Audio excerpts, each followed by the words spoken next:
Hey, thanks for visiting ETCanada.com. I'm Cheryl Hickey. Now enjoy the following uncut interview. What Do You Want From Me was a huge single, your last album, enormous, and I feel like with a lot of artists, sometimes this second album is a kind of coming into your own. Yeah. Would you describe this album as kind of coming into your own? Yeah, I think the first album was kind of like working from the outside in. I had done American Idol and sung a lot of different styles of music. I was just getting to know my fans and just kind of getting into this whole thing, and a lot of it was guesswork. And I'm really proud of For Your Entertainment. I think it turned out great, and we did it in 2 months. Oh, really? Yeah, You it was did that a quick? Okay, I fast didn't know that. process. Okay. And you know, the other songs in the album were very theatrical and kind of over the top and showy. This album, I had toured the world, and I came home, and I moved into a house. I got into a great relationship, and I was probably like living the most closest thing to like a normal life that I've lived in about 2 or 3 years. So I feel like the writing came from a more grounded, kind of real life place, which hopefully is more relatable to the audience. I feel like the music hopefully is a little more accessible to like everyday life. You know, I think it's based on real life living, as opposed to, you know, all of a sudden being on TV and magazines, which is amazing, and it's kind of a fairy tale. But I know a lot of people probably can't relate to that. Is it a fairy tale? It is. It's a lot of work, but it's. Or is it a horror movie at times? No, it's a lot of work. Yeah. It's a lot of work and energy, but it's worth it. You know, Okay. it's a dream come true. You know, I wanted this. You know, wondering, you know, you've come out, and the big quote that a lot of people have latched onto is that quote that nobody teaches you how to be a gay celebrity. Oh yeah. You know? That's the truth. Yeah. But what is it? How is it any different from being a normal celebrity? Well, it shouldn't be. Yeah. And it isn't for me. But when you're constantly asked by press and fans all these questions about being gay, it turns into being a gay celebrity. And I think that probably comes from not having a lot of them out in the mainstream. So, you know, being one of the few, it's kind of a burden, but it's also a great opportunity. So it depends on the circumstance. Sometimes it's kind of a pain because I'm like, I'm just a guy that's singing. And then sometimes it's a great opportunity to be a role model for young people and to say, you can do it too. It won't stop you from reaching your dreams. Is it tiresome though? Is it getting to a point where you're like, okay? Well, I think the bottom line is I think everybody knows. Yeah. It's like there's no other way to be gay. I'm gay as can be, and let's like, you know.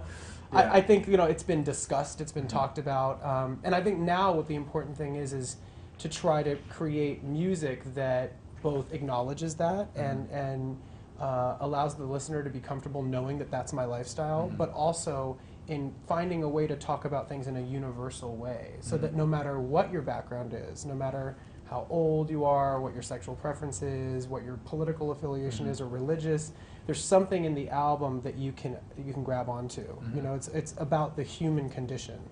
So. And I think there's a sense of essentialism no matter what your sexual orientation is. A relationship's a relationship. Yeah.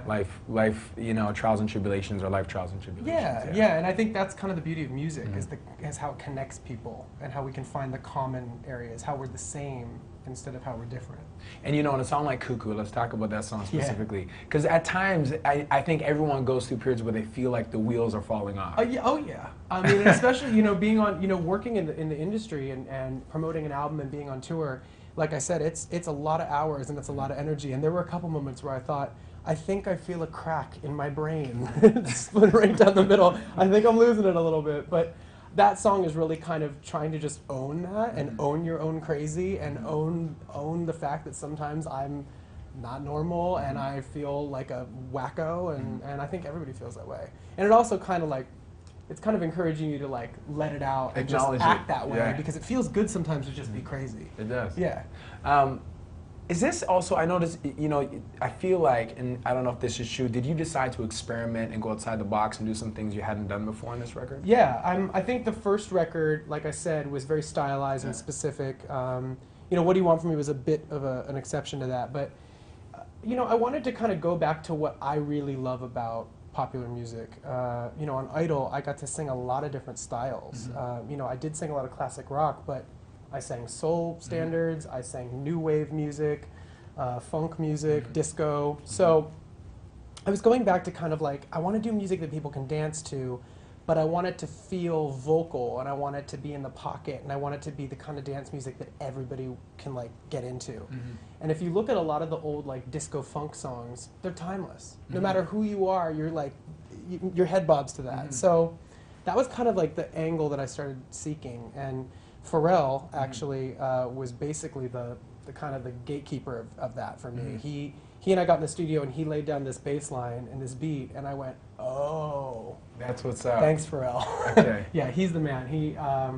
He's like the coolest guy I've ever met, you know, and I walked into the studio with him and was like, oh my God, I just felt like such a dork. I was like, I'm not cool enough to be here. But he, you know, he's an awesome guy, and he's not pretentious or conceited at all. He's very like, he knows his thing, and he just wanted to create cool music. On So paper, you're like Pharrell and Adam Lambert. yeah, I mean, they told me, and I said, really? He wants to work with me? Yeah. I mean, I was really honored, and it was a compliment. And we had fun. We had a great time. I think we have very different lifestyles, but we were able to kind of connect on an intellectual, philosophical kind of place. You guys don't have the same lifestyle? No, very different actually. Very different. But and we come from different worlds, but that was cool. You know, is that it was kind of two worlds coming together on these two tracks, and I think the result is something really fresh. A lot of people from a lot of different worlds, you know, you seem to resonate with a lot of different people. A lot of people wondering what's going on with the Queen tour. Some big I mean, you killed it, you know, Freddie Mercury. That felt amazing to be asked to perform with them. I was like, yes, please, you know. My manager was like, is this something you'd like to do? I said, oh, what do you think, you know? I had so much fun up there with them, and Brian May and Roger Taylor are like completely down to earth, really, really great guys. And to be able to pay tribute to this band and to Freddie Mercury is like, it's a true honor. Hopefully we'll get to do some more. That's what I was saying. Are you going to be touring with them? Because there's a lot of speculation about going on a mini tour. Yeah, of course. So you know, it's kind of figuring out a way to maybe do a little bit of both. I would love to perform with them again, and I think we'll work something out in the future. But I also have my own music that I wrote to get out to the masses. So yep. No, I agree. I'll put it on the scale. You know, you know, I have different hopes and dreams for both things. So. And sometimes with a big record like this, they want to put you on a big stage, especially considering the persona you have, and you know, people are dying to see you perform some of this stuff. The Grammys, I know sometimes are a spot that people pop up and end up performing, especially when they have new projects to launch. Yeah. Will you be involved with the Grammys at all? I don't know. I have no idea. Yeah. I mean, I think the album will just have been coming out, so it might not have gotten a chance to kind of get out there enough, but I'd love to be there. You've been a correspondent before. Yeah, I have. Maybe yeah, you can do I'd love to go. Maybe You do know, put on a cool outfit. Some red carpet stuff. Yeah, watch some great performances. I love the Grammys. It was really fun. And being nominated last year was like, when they called me and told me I was nominated, I said, what? What is going on here? It was amazing. So there's a ton of vulnerability on this album. Yeah.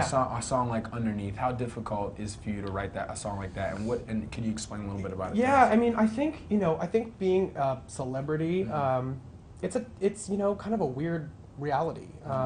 And I know people have heard it time and time again. I'm not whining about being famous or being, you know, in the public eye. I'm really happy to have this opportunity, but that song kind of talks about how sometimes you have to smile and nod, but underneath the surface, maybe you're not happy that day. Maybe you're going through a breakup, or maybe you're dealing with some shame, or maybe you're, you know, struggling with something. And I think that song talks about the pain and the struggle and the process that sometimes you can't show to the world. And so I think anybody can probably relate to that. You know, if you're going to school one day and you're having a crappy day, you know, maybe something really serious has happened in your life and you have to just kind of fake it. And, you know, it talks about that. It talks about what's happening underneath the surface. And you've had some instances, you know, it's like the average person gets to grow and evolve as they get older. Unfortunately, you have to do it under the spotlight. It's it's definitely like a new set of challenges and rewards. I mean, like I said, I'm not here to complain. I'm really lucky. But I think, yeah, I mean, I'm not perfect. I have times when I screw up and make mistakes, and I think it's hard when all of a sudden everybody's watching you, because you're like, wow, I had one bad day out of 364, and this is the one that everybody's talking about. So that's life. How do you deal with an incident like what happened in Europe? You know, you really can, you look at the situation, and basically what I did after that whole situation was I made sure that my boyfriend and I were good, and we were great. We were both just really relieved that everything was cool. And you know, all you can really do in a situation like that is take responsibility for your actions and move forward and try to turn a negative into a positive. So we've definitely, as a team, him and I, have said, okay, let's reassess our lifestyle a little bit. I've been juicing. I've been cleaning up, and and I take responsibility. It was not the best, most responsible behavior. But is it one of those things where you leave and you're like, now I got to deal with this, or I got to deal with this? Yeah, it's stressful. It's definitely stressful. But again, it's kind of one of those things where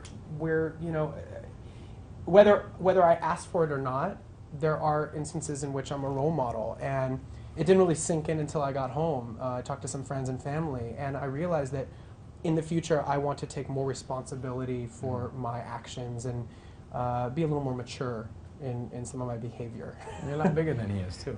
He is a tough cookie, right? He's more sporty than I am. He's a firecracker. Yeah, and that's the other thing is I think the press might have interpreted what actually happened as a lot more dramatic than what did. I mean, they love that because they love that. The press loves that. They latch on. It's a much better They're story, like, isn't it? Yeah. This we're flying kicks. No. I think what was interpreted as like a violent, violent attack was actually more of just like a childish, drunken, sloppy, that everybody has, stupid thing. Yeah, that you see outside of bars every night. So, Trespassing is the lead single for the album. I'm guessing because the album is called Trespassing. Yeah. Why is that? Why did you decide to kind of have that title and that song, I guess, embody the album? Well, first of all, the song itself was a song I wrote with Pharrell, and it basically is a mission statement for the album. It talks about kind of the metaphor of walking up to a fence with a sign that says no trespassing and saying, I don't care, I'm going in anyway. It's basically saying like,